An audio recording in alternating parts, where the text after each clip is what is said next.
తనది స్వస్థలం. ఆమె గురించి నేను రెండు మాటలు చెప్తాను. గీతా ధర్మరాజన్ గారు 1948 సెప్టెంబర్ 19న జన్మించారు. తను విద్యావేత్త, పారిశ్రామికవేత్త, గీత రచయిత, పత్రికా సంపాదకురాలిగా కూడా పనిచేశారు. ఇండియా టుడే గ్రూప్ ఆఫ్ సంస్థల్లో తను పనిచేశారు. అదేవిధంగా తను ఎన్నో వ్యాసాలు పత్రికలకి, ఎన్నో కార్టూన్స్ అన్ని ఎన్నో విధాలుగా పత్రికలందరికీ తను సొంతంగా రాసి పత్రికలకి ఇచ్చారు. 30 పుస్తకాలకు పైగా తను రచించారు. అదేవిధంగా 1980లో కథ అనే స్కూల్ సంస్థకి తను ముఖ్య కార్యదర్శిగా పనిచేశారు.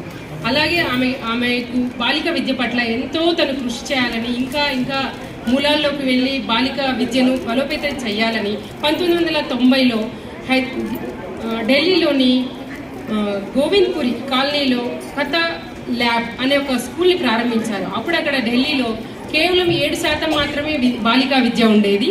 తన కృషితో 56% అక్కడ విద్యని తను ప్రోత్సహించి 56% వృద్ధిలోకి తీసుకొచ్చారు. ఆమె సేవల్ని పురస్కరించుకొని భారతరత్న తనకి భారత రాజ్యాంగం ఒక ప్రతిష్టాత్మకమైన అవార్డుతో, పద్మశ్రీ అవార్డుతో 2012లో సత్కరించడం జరిగింది. తను ఇప్పటికి కూడా జాతీయ బాలోత్సవ